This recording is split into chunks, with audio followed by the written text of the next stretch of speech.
Nosso primeiro assunto é logo essa vitória tricolor sobre o Bragantino ontem na Arena, que além dos 3 pontos, rendeu reclamações. Dentro de campo... Estão errando demais, né? Na área técnica. Na área técnica... Esbanjar a categoria o professor Portaluppi. E dentro de campo... A bola tá queimando no pé dos jogadores dos 2 times, né, Luiz? Já são mais de 4 anos de Renato nessa casa amada. O torcedor sabe que depois do jogo, ele defende o time, coloca panos quentes. Não fizemos um grande primeiro tempo, mas melhoramos bastante na etapa final.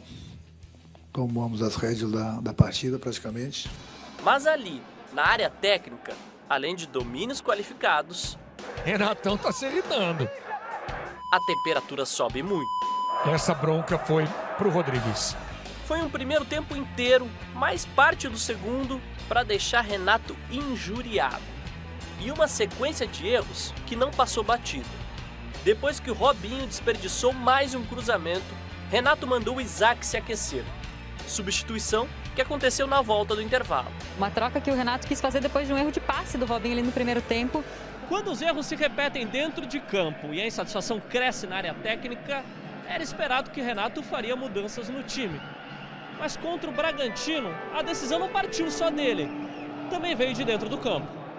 Pediu para sair o Maicon. 13 minutos do segundo tempo. Maicon erra um passe, Renato reclama e Maicon joga a toalha. Ele já havia me pedido uns 5 minutos atrás para sair. Eu falei que ainda não. E logo em seguida ele pediu para sair de novo. Então, olhei, já que ele pediu 2 vezes para sair, então eu tirei ele, mas nada de mais. O Maicon é um jogador intenso. E quando saiu, Maicon não foi pro banco, foi direto pro vestiário. E eu gosto de ver o jogador bravo mesmo. E olha que eu não tirei o Maicon, hein? Ele ficou bravo porque eu não tinha tirado ele antes do jogo. Então, comando o Grêmio tem, pode ficar tranquilo. Naquele momento, o torcedor assistia a um Grêmio que mais discutia do que acertava passes. Ferreirinha e Lucas Silva entraram. Depois, a estreia do argentino Thuram. Na primeira bola levantada para ele, foi David Braz que aproveitou para abrir o placar. Cruzamento, a tentativa no jogo era David Braz! Gol! O gol saiu e o nervosismo se tornou vontade de fazer o segundo. Thuram e Isaac tabelaram e Orejuela, com raiva, ampliou. Isaac, Orejuela! Gol!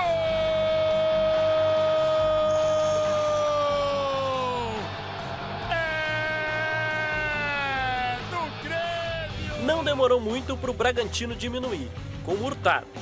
Depois de uns 60 minutos mornos, pegou fogo, tá legal demais. E esse fogo durou até o fim. Para depois, o bombeiro Renato entrar em cena. Primeiro ao falar sobre a atuação do time. Fica bem claro o meu recado. Querem cobrar futebol bonito, Flamengo e Atlético Mineiro. Quando cobrarem aqui do Grêmio, 200 milhões da conta e eu faço as contratações, aí vocês podem cobrar futebol bonito. Depois, sobre o temperamento dos jogadores. Se o jogador de futebol não pode discutir dentro de campo, então tem 2 opções. Ou põe um time de freiras, ou põe um time de mudos. Aí não vai ter discussão dentro do campo. Qual esporte que não tem discussão? Um time tenso, mas com bons números recentes. Dos últimos 10 jogos, o Grêmio só teve uma derrota. No Brasileiro, são 3 vitórias em 4 jogos. E o time está próximo da zona de classificação da Libertadores. Levando em conta os resultados, o torcedor não precisa ter medo de qualquer discussão. É amor! É amor! O Grêmio está chegando, seu Maurício. Tem cara de decolagem, Alice, mas não para candidatura a título, que continua muito distante e, a meu ver, inviável. Mas para a vaga direta de Libertadores, ó... Agora, seu Maurício teve uma imagem que chamou muita atenção na noite de ontem na Arena, que foi do Maicon. Ele erra um passe bem perto ali do Renato. O Renato não gosta, reclama, abre os braços. O Maicon aí faz o sinal de troca, ó, para ser substituído. Entrega a abraçadeira de capitão para o David Braz, sai irritado. Ele sequer olha para o lado, olha para o Renato, vai direto para o vestiário, não vai para o banco de reservas. O Renato disse que não existe nenhum problema entre ele e o Maicon, que o próprio Maicon tinha pedido para sair minutos antes. Agora, normal não pareceu, né, Maurício? Ainda mais porque o Maicon é o líder dentro de campo, né? Na versão pessimista, na qual não acredito, isso seria um episódio parecido com o episódio de quando o Maicon saiu do São Paulo, muito incomodado pelas críticas da torcida. No fim do jogo, ele foi no microfone e disse: não quero mais ficar aqui, não me interessa, assim não me serve, eu não sou culpado disso tudo e tal, e saiu de São Paulo.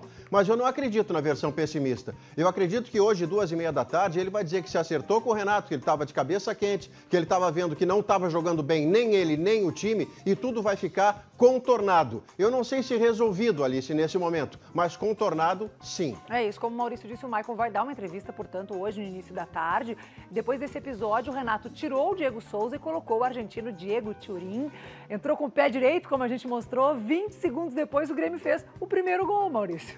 Essa é uma posição que abre a disputa, Alice, por dois motivos. Primeiro, porque o Diego Souza caiu de produção. Segundo, porque o próprio Renato disse que pediu a contratação do Turin. Não foi o nome apresentado pela direção. É um jogador que teria sido pedido por ele, Renato Portaluppi. E aí você vê o Renato, que chama o jogador argentino que estava no Cerro, onde, segundo o Arte, treinador do Cerro, ele era peça-chave. Ele entra e consegue participar dos 2 gols de alguma forma, como você está vendo aí. É claro que essa disputa está aberta. O titular ainda é o Diego Souza, mas eu não tenho nenhuma garantia para dar de que ele continuará titular nos próximos 3 ou 4 jogos. Ele está nas jogadas dos gols ali, né? Ele está querendo se posicionar para fazer o dele. Agora, depois do jogo, depois da vitória, o Renato foi conversar com um jogador do Bragantino, gente. Olha a curiosidade. Ele ficou ali fazendo aquela resenha com o David Braz e com o Claudinho, meio-campo do Bragantino. Pela leitura labial, dá para ver que o Renato pergunta até quando vai o contrato do Claudinho. Na entrevista, o Renato falou sobre isso. Sim, conversei com ele, perguntei sim até quando é o contrato dele, como já conversei com outros jogadores. Eu procuro conversar com jogadores, muitos jogadores durante o Campeonato Brasileiro, para saber qual é a intenção dele para o próximo ano, se ele quer sair do clube que ele se encontra, se ele gostaria de trabalhar comigo, se ele gostaria de estar no clube que eu trabalho, essas coisas todas. O Claudinho tem 23 anos, contrato até 2023. O Renato está dando sinais de que está planejando a próxima temporada já, né? Bom, isso para os gremistas que veem Renato como ídolo é uma grande notícia. E o Renato quer o Claudinho porque o Claudinho é um jogador raro, ele é um meia armador que faria muito bem ter no elenco do Grêmio para as competições que virão. O Renato deu uma legal, viu? Deu uma tirada boa. Boa! Até amanhã, seu Maurício. Beijo.